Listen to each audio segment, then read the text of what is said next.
नमस्कार, मैं किरण टीजीटी संस्कृत केंद्रीय विद्यालय नमाकोंग इम्फाल नंबर 3 से आज आप सभी के समक्ष एतत् स्त्रीलिंग शब्द रूप लेकर प्रस्तुत हूँ।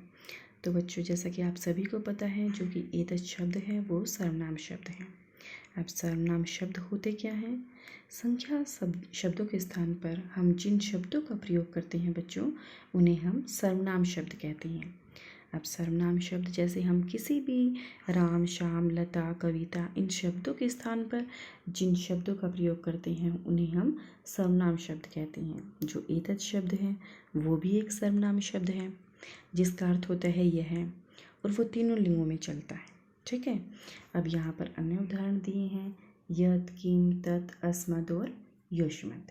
ठीक है। यत् का अर्थ होता है जो, किम का अर्थ होता है क्या, तत् का अर्थ होता है वह, अस्मत् हम, युष्मत् तुम। आगे देखते हैं सर्वनाम शब्द। एतत् सर्वनाम शब्द। एतत् का अर्थ होता है यह, ये तीनों लिंगों में चलता है। पुल्लिंग में एषः, स्त्रीलिंग में एषा और नपुंसकलिंग में एतत्। और यहाँ पर अन्य उदाहरण दिए गए हैं, यत् सर्वनाम शब्द, तत्, एतत् जो कि हम आज करेंगे, इदम सर्वनाम शब्द, अस्मत् सर्वनाम शब्द, युष्मत्, सर्व और किम। तो बच्चों, हम अपने जो रूप है उसको शुरू करते हैं। एतत् स्त्रीलिंग शब्द रूप। बच्चों, जैसा कि आप सभी को पता है कि संस्कृत में 3 वचन होते हैं, एक वचन, द्विवचन और बहुवचन। विभक्ति सर्वनाम शब्दों में कितनी प्रयोग की जाती हैं? 7। कितनी प्रयोग की जाती हैं? 7। प्रथमा, द्वितीया, तृतीया, चतुर्थी, पंचमी, षष्ठी और सप्तमी। ठीक है। और संबोधन का प्रयोग नहीं किया जाता है। तो यहाँ पर हमें उच्चारण कैसे करना है एक बार मैं आपको बता देती हूँ। प्रथमा विभक्ति में एषा, एते, एतः। द्वितीया एताम, एते, एतः। तृतीया एतिया, एताभ्याम, एताभिः। चतुर्थी एतस्यै, एताभ्याम, एताभ्यां। पंचमी एतस्याः, एताभ्याम, एताभ्यां। षष्ठी एतस्याः, एतयो, एतासां। सप्तमी एतस्याम, एतयोः, एतासु।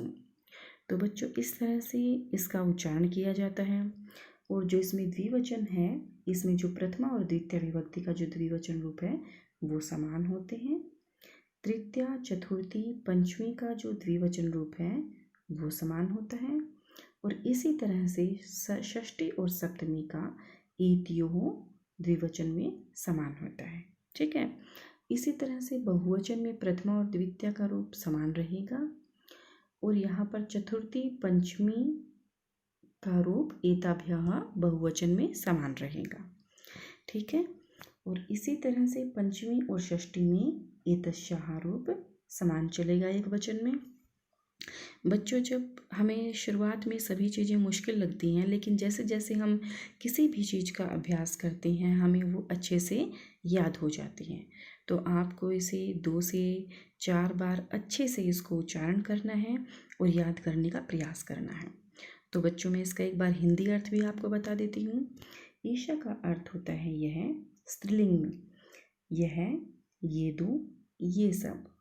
एताम में जो द्विवचन होता है उसमें क्या चलेगा? इसको, इन दोनों को, इन सबको। एतिया जिसका अर्थ होता है इनसे या इनके द्वारा, इन दोनों के द्वारा या इन दो से, इन सब के द्वारा या इनसे। ठीक है। एतस्यै जो कि चतुर्थी विभक्ति है, इसके लिए, इन दोनों के लिए या इन सब के लिए। एतस्याः इनसे, इन दोनों से, एताभ्यः इन सब से। एतस्याः इनको, इनसे, इनको, इनकी या इनका। तीनों में प्रयोग हो सकता है, का, के, की। इसी तरह से एतियों, इन दोनों का या इन दोनों की, या इन दोनों के। एतस्याम इन सब की, के या का। सप्तमी विभक्ति में एतस्याम जिसका जो चिन्ह होता है वो होता है बच्चे में या पर। तो इनमें, इन दोनों में या इन सब में। इस तरह से बच्चों मैंने आपको इसका जो हिंदी अर्थ है वो भी बता दिया समझने के लिए। तो बस उच्चारण करने के लिए इसका एक बार अच्छे से अभ्यास करें, 2 से 4 बार इसको उच्चारण करें तो आपको अच्छे से ये याद हो जाएगा। तो बच्चों फिर मिलते हैं नेक्स्ट वीडियो में, तब तक के लिए धन्यवाद।